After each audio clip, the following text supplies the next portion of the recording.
Hello, we're here for CRM Success Secrets with Hannah Serota, who has been a longtime client, and I've known her for a long time. When I was reading her bio, I was like, "Wow, I've seen all of this transformation from the beginning." So the CRM Success Secrets podcast is about sharing just real world experiences of business owners and how they leverage their CRM in their business, what they use it for, and how it impacts either their bottom line or just their ability to deliver better services.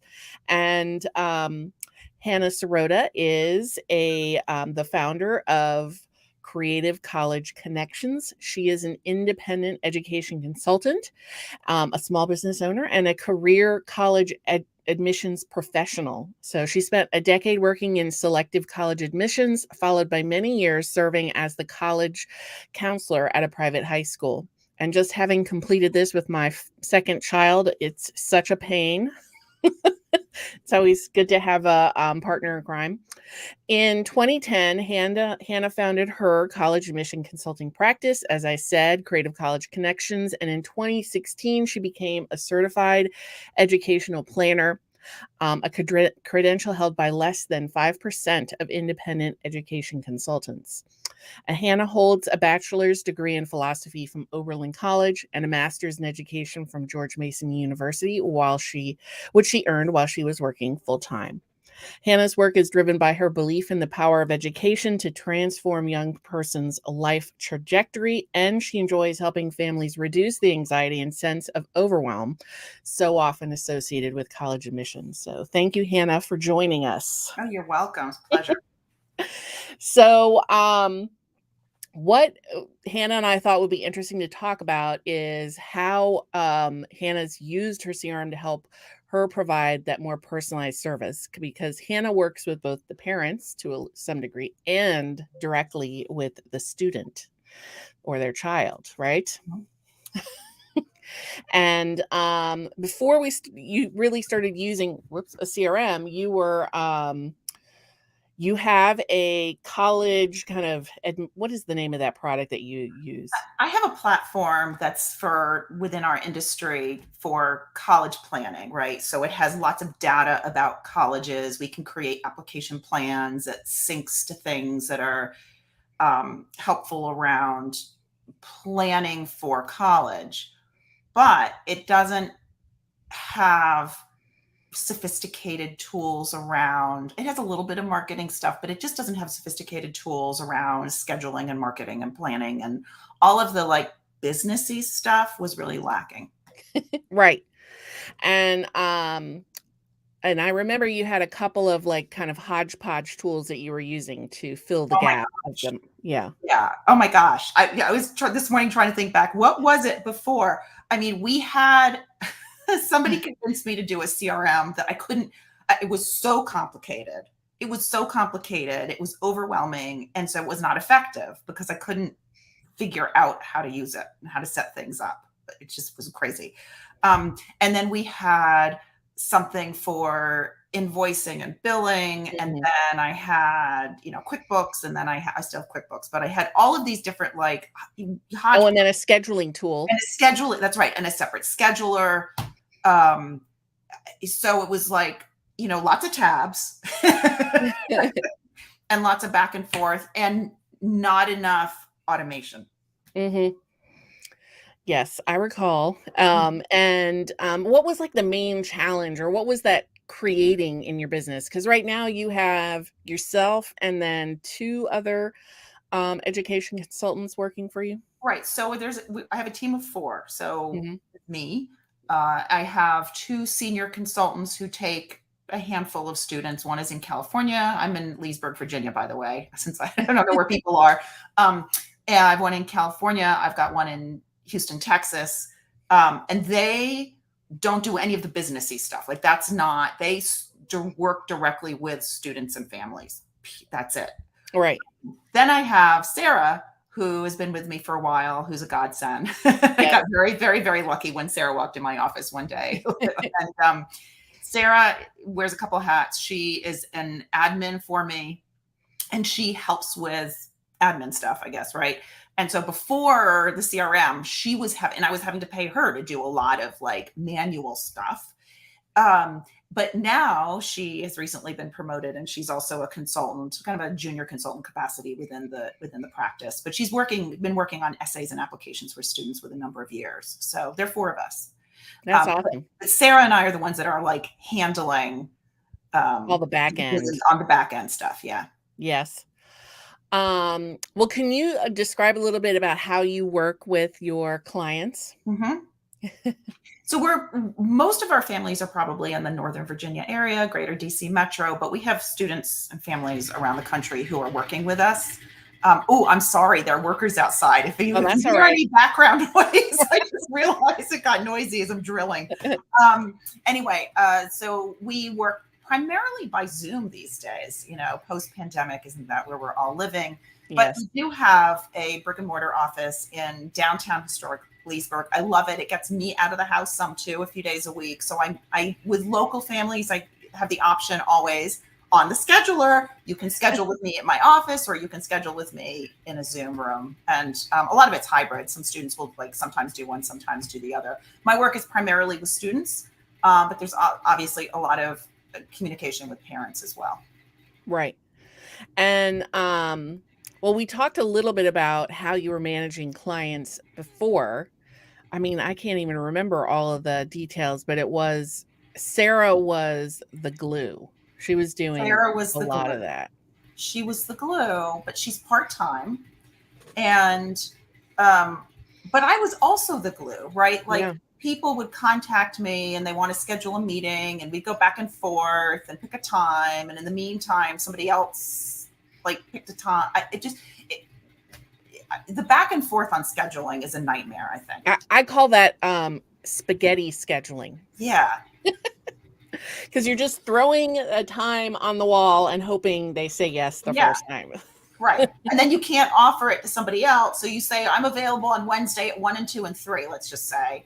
Right. And you're waiting. So you're holding those times, and then somebody else comes. It's a nightmare. Yeah. Scheduling is difficult, and you're already your clients, because you're scheduling with both parents, if they have both, and the student. So there's really probably 3 people that you're scheduling with. Right. So it's a lot of coordinating. It's a lot of coordinating. And now you're using the online scheduler, which allows them to see when you're available, and they can just coordinate amongst themselves. You don't even have to be in that conversation. Yep. And so sometimes after meeting with a student, it's nice to let's plan your next meeting. But instead of just going to my Google Calendar and picking a time, I pull up the back end of the CRM.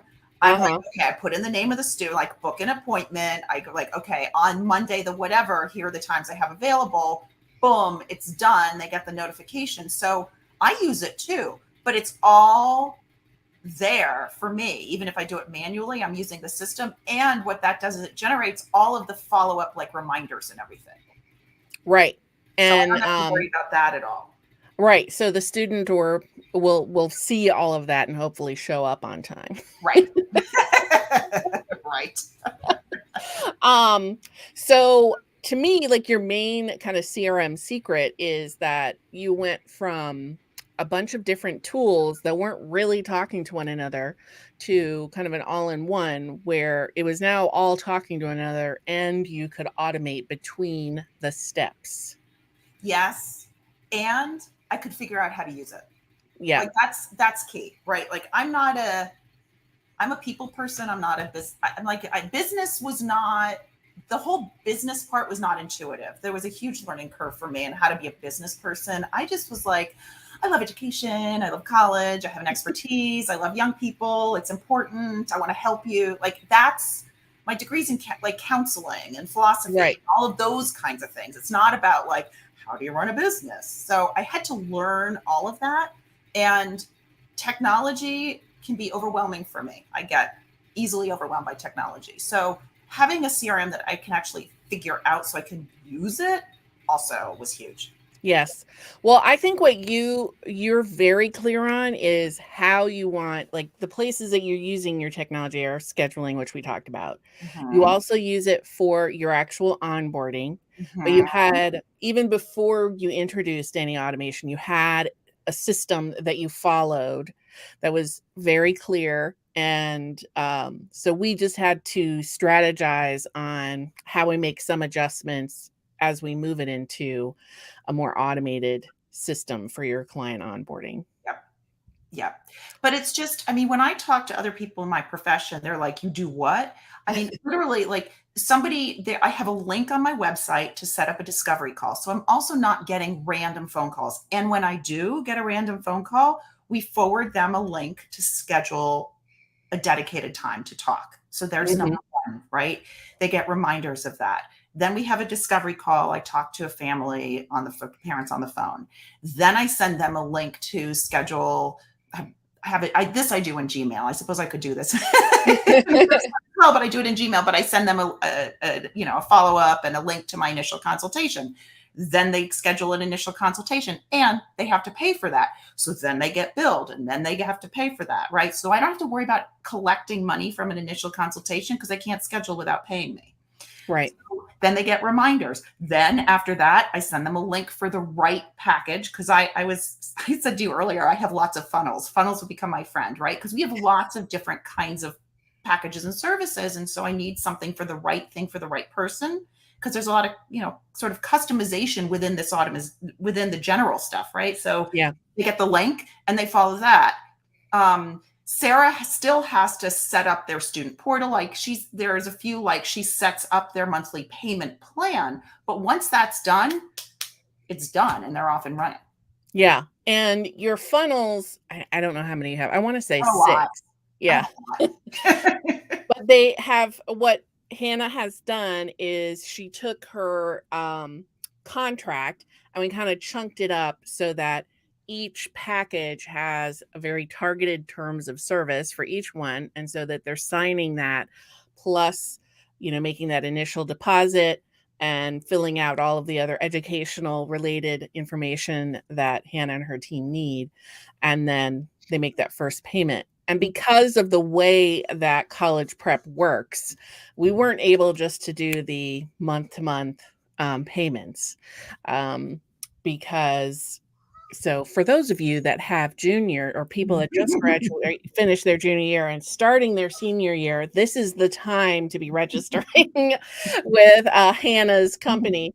But everyone's paid, I think, by November 1st for their college support, even though the support extends past. Right. And we have people entering at different times. So it's like if you're entering in the summer versus if you're entering like in the beginning of the junior year versus the end of the junior year. So yeah, it's complicated, but we were able to figure out how to set it up.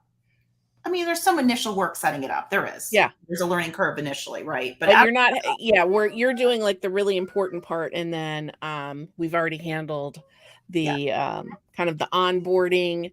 And then Sarah can take that and set up the invoices, and they still automatically pay. She's just setting up the timing of the payments. Yeah. Right. So goes very smoothly, I think, for the most part. And I think so. I think so. I mean, and if somebody's credit card bounces, which happened recently, we get a notification, right? Like that there was a problem. And so we can like, hey, do you need to change your card? Yeah. But that's rare. It's rare. I have gone from occasionally having people that were late and reminders. I hate that. I just hate that. And to like, I just have it's a rare occurrence that I have an issue with payment coming in on time. That's awesome. And I mean, I would agree that, because when you have to send out an invoice, like each time you're getting paid, everyone they delay sending it, they forget. So if you have it automated up front, so much better. You know what's funny though, Mary Sue, is that when people ask me about pricing, I always forget because everything's automated. So they're like, well, what is the price for that package? And it was like, oh, because that's not like, of course, everyone you're in business, right? Right. Like, that's not, my focus is not about like, I'm going to charge this for this package and be fixated on that. Like I said it and I'm done. Like this is what it is this year. And then I'm done. And so then people ask, I'm like, I need to send you the document because I never remember. Right. Well, and I mean, even when you've made updates, it's been pretty, I mean, it took some time to update your Yeah, it does. pricing, but Mhm. it was very straightforward where we had to make the changes. Yeah, So you were able to roll that out very quickly, I think. yeah. Um, and how would people, like, if someone wants to work with a college prep consultant like yours, like, what, tell me why I would want to do that. College admissions is not what it was when we all went to college. If you're as a certain age, right? It's become incredibly complicated and incredibly nuanced at the same time. And uh, it is very hard to navigate alone. The average high school counselor has hundreds of students, and they have so much on their plates that they just don't have the time or, frankly, the resources. We visit 20-ish colleges a year, stay professionally connected, go to conferences, do the reading, stay on top of what's going on, trends. It's a lot of like data share within my network so that I have a sense of what different colleges and universities are doing and patterns and all of that. Um, and college is also really expensive, right? So when we talk about college fit, we talk about an academic fit, a place where a student's going to thrive academically. And it's not just about majors and programs, but like, rigor and intensity and research or whatever it is that you want to do. Personally, because you're living there, right? So like what's going on outside of class, but also financially, because college is so expensive. So what's the reality for a family? In terms of what's affordable, and then to build a college list. Because although it is true that there are lots of private scholarships out there, the reality is that most money comes directly from colleges and universities. Some are good at meeting financial aid, others are not. Some Mm. are good at providing big merit scholarships, others don't do merit at all. So having that knowledge base and building a list for families that takes into consideration all of those factors is really, really important. And then the other thing I would say is that, and I'm also the mother of a 23-year-old, so I went through this process myself Recently. relatively recently, right? He's out of college now, but it can be stressful, like in a family, and you have a teenager at the end of high school who's like asserting independence, and developmentally kids want to separate from parents. It's appropriate. Like you're not doing anything wrong when your kid pushes back. Like that's just what their job is at that stage of life, right? So having somebody else who's an expert, sometimes parents will say, well, I've said that to my kid, but they believe you. I'm like, yeah, I'm the expert and you don't know anything because your mom or your dad, right? Right. Other times it's educating parents too about the realities around college admission. But I have had so many families come back and say, "Oh my gosh, you've saved our like family dynamic over the course of the junior senior year, much less stressful." And talking to their friends who are panicked and they're like calmer. So part of it's like family system stuff, I think.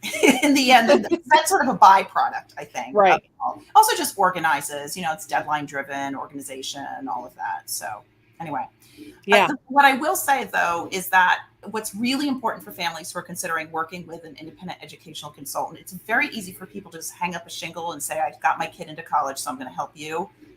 There are professional associations to look for. So IECA, the Independent Educational Consultants Association, or HECA, HECA, Higher Education Consultants Association. You can do searches by location, by specialty, maybe somebody for learning disabilities or international or transfers or whatever. Um, find somebody in person if that's important. You can work with somebody that works by Zoom, but definitely screen for qualifications by using those tools. Yeah, that's a great point. And even though like we just applied to common app schools, Uh-huh. it's still like having to make sure that all of their additional requirements before you submit. It's a crazy, they have made a lot of improvements, but there's still a lot to go. There's a lot. And inside tip, if it's optional, it's not really optional unless it literally doesn't apply to you. Right. Yep. Well, and how do people get started working with you? So people can contact me. I'll give you my direct line. So my direct line is 703-783-5529. And it's also Hannah at creativecollegeconnections with an S.com. We have a Facebook page. Send me a message there too for the business. But on the website you can set up, it's creativecollegeconnections.com, set up a discovery call. But yeah, I'm happy to talk with folks. Yes. Not And the other thing is, I know you said juniors, but the reality is like half of my sophomore class is already, or rising juniors is already filled, like by January. So starting earlier is kind of better. it's helpful. Yeah. Yeah. It gets the kid kind of thinking about what they're going to be starting. Well, So and it's like, what classes am I taking every year? And what am I doing with my summers? And what are my activities? And what am I doing about standardized testing? And like the whole thing. And it's not just, I think the other misconception is that, well, my kid's not going to go to Harvard, so I don't need that. It's like very few of our students are what I call those like super high flyers. Yeah, we work with them, but a lot of our kids are like, I just want to find the right place for me. So it's not about, yeah. Anyway, I hear stories about, oh, you're not going to get into a school unless you have like a 1580. Somebody said that to me recently, that they got that message. I'm like, you're talking to the wrong person. There's a college for everybody that wants to go. That just is. Yeah.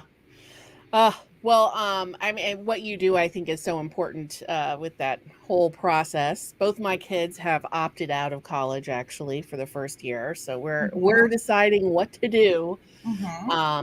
Watching them what they're testing out. I think they just need to talk about spreading their independent wings. Gap year, Mary Sue. Gap year. Yes, that's what. There are some great gap year programs. They have their own plans. They don't want to hear what I have to say anymore.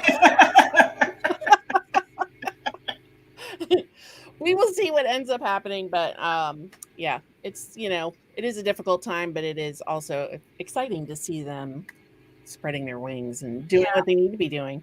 Yeah, but your kids also, you're in that generation. They're in that generation of kids who pandemic high school experience, right? So there's a lot of disruption and gaps in learning and all kinds of stuff that's coming out of that experience for young people. Yeah, that's true. My daughter just she just graduated, and she has been working, like she started working in a restaurant at the end of her 10th grade year, and that kind of became her friend group, really, those people. So I think that's also part of it, is she wants to continue working there, and yeah, so I'm sure she will figure out something exciting I never thought of. So it is important that people go to college when they're ready. Yeah. Because it's a big investment for a student that's not ready, and the bouncing back after a failure experience is hard. So you're better off being real and authentic and like who you are and where you are in life, and waiting rather than just like rushing into something you're not ready for or don't want. Right.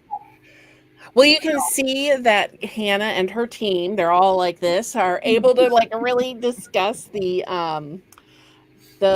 personal side of this, and that's really what her CRM helped her do, is to focus on these kind of conversations with parents and kids. I'm sure you've had to talk some parents off the ledge many times. Can I just say, I know we're probably running over, but I just want to say that the benefits in the end for me, I have more clients than I had before because I'm able to take more clients because my time is not spent doing that stuff. That equals more money, so that there's more revenue in the business. It's more time for the things that I like to do in my business, and I have a more balanced life. So like that's the other thing. It's not just work all the time because I've got to deal with all that other stuff. So I feel like I have a more balanced life. I love that. You're making more revenue and you have a more balanced life. That's a CRM success secret. That's my success story. Well, thank you, Hannah, for sharing your experience. And for those of you that are looking for some assistance with your college prep, please take a look at her website, creativecollegeconnections with an S.com. And any last comments, Hannah? I don't think so. All right. Well, thank you, everyone. Great We will talk, be great back. talking with you. Okay. All right. Bye bye. Bye.